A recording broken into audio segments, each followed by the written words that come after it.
Welcome back to MMA Al Dente. I am the guy who picked Chuck Liddell to defeat Rampage Jackson. And I'm here to talk about Beneil Dariush versus Arman Tsarukyan, the main event for UFC Austin. Oh, hell yeah.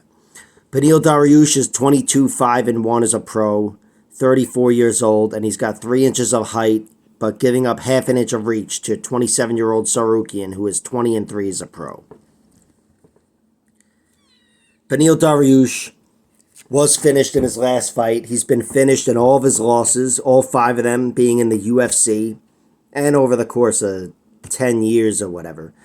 But that was the first loss in a while to Charles Oliveira. He was TKO'd at the end of round 1 after I thought he was doing an effective job of slowing things down and stuffing the guard at Charles.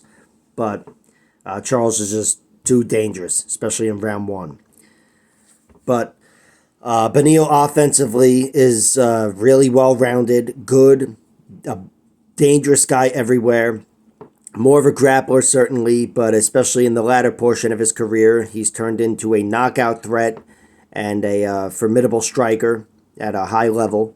I think Beneil Dariush has a really good left hand that could be the story of any fight. And he's got great grappling as well and wrestling to go along with it, where, guys like Arman Tsarukyan probably aren't able to be taken down in too many fights, but Beneil Dariush is of that caliber where he can make that happen. Of course, that can go the other way as well. Arman Tsarukyan is certainly capable of taking down Beneil or Islam Makhachev or anybody else.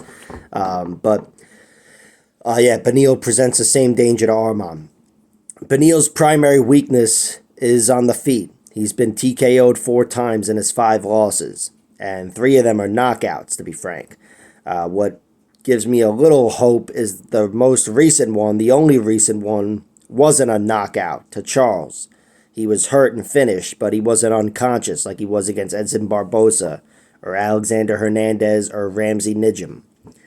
And of course, the one guy to submit him was Michael Chiesa, who is susceptible to being submitted himself, but he is a monster on top, and especially on your back. One of the best guys ever in that position. But, again, these losses do take place over the course of 10 years, and the most recent loss isn't a knockout. Charles Oliveira did TKO him, but he has a compromised chin, Beneil Dariush, and I wouldn't be surprised if it becomes more of a thing in the next few years. Not to say I expect it to be a thing here, but he's 34 years old, and again, it's happened a few times already. But before that loss to Charles Oliveira, he had a lot of momentum. He was on like a 6 or 7 fight winning streak, some flashy knockouts himself. Scott Holtzman got the spinning back fist on him. He knocked out Drakkar Klose in a wild scene. But he had some really impressive decision wins. Carlos Diego Ferreira, Tony Ferguson, when it meant a little more anyway, and Mateusz Gamrot, which I think was after Gamrot beat Tsarukyan in a 5-round decision, which I'll get to in a minute or two. But Beneil Dariush looked as good as he's ever looked against Mateusz Gamrot in that fight. Gamrot is a fucking workhorse, really a relentless fighter, great wrestler with great pace and cardio, and Beneil Dariush won every one of those battles.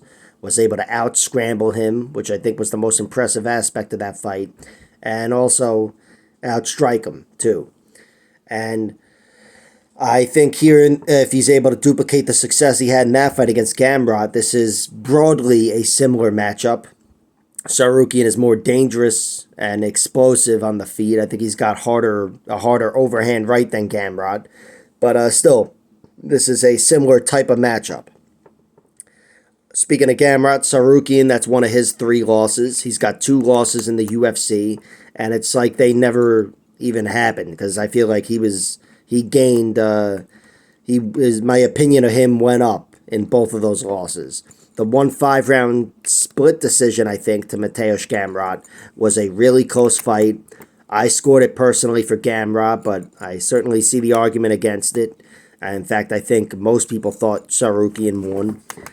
And for a guy like Gamrot, to be implementing his wrestling and using that cardio deep into a 5-round fight like that. Tsarukyan, even though that's why he lost, sure, he didn't succumb to that, and he was still a game fighter for 25 minutes, and did very well early on, where that was a very close fight. The fight against Islam Makhachev, I think, was short notice. It was a fight that really where he made his name. It was his debut, and Islam already had an insane reputation, and Islam Makhachev was given one of his toughest fights ever against Arman Tsarukyan. Arman was able to scramble with him, take him down, really surprise him, but overall he was a step behind because Islam is so great. And his other loss was to Alexander Belik, this guy who knocked him out.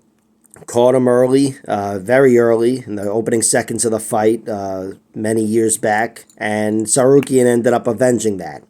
But I don't want to write it off as just some flash knockdown or whatever, because it did happen, but I do trust his health. Until I see him get roughed up a little bit, I'm going to trust his health. And I know he had a brief moment of scare or whatever against Joaquim Silva. He had a brief scare against him, but he still largely kicked Joaquim Silva's ass, and I thought that was even more impressive, the fact that he had a moment of adversity in round 2 and then put him away in round 3. Arman's looked great in victory, beat the shit out of Joel Alvarez, bloodied him up, that was a murder scene, steamrolled Christos Giagos, and had some gritty performances. You know, they're good decision wins, but especially against OAM, Olivier Aubin-Mercier. I thought he performed very well in that fight. That was just his second fight in the UFC. But here in this one, I think Arman Tsarukyan, he's got to try to find that chin of Beneil Dariush, and he can do it. I think Arman is more explosive. I think he's certainly dangerous, and he's a very well-rounded fighter, good above average everywhere. But I'm not picking him to get the knockout, and I think at that point, Beneil Dariush makes this a very interesting battle. I think Beneil Dariush is one of the few guys that can take down Arman Tsarukyan if he ends up turning the pressure against him. And I also think on the feet, Beneil Dariush, with that left hand of his and his anti-wrestling, he can give Tsarukyan a very tough matchup. And I'm picking Beneil Dariush here. I think Beneil Dariush is going to tame Arman Tsarukyan and take some of the wind out of his sails and maybe start bullying him around after he takes away some of the wind out of his sails. I think there's a lot of value on Beneil Dariush. I mean, he's just straight up my pick to win the fight, and I guess my prediction will be him winning by decision, which will be interesting. But yeah, I think Beneil Dariush, if he's able to fight the way he did in the Gamrot fight, he can definitely find success against Arman Tsarukyan, and that is my prediction. I think Dariush is being overlooked a little bit, and Arman Tsarukyan, I can't say anything bad about him. I don't think he's being overrated or anything. I think the world of the guy. I just think Dariush is being a little underrated and overlooked after a recent setback with Charles Oliveira. And the fact that he wasn't knocked unconscious against Charles, again, I think that only bodes well for him.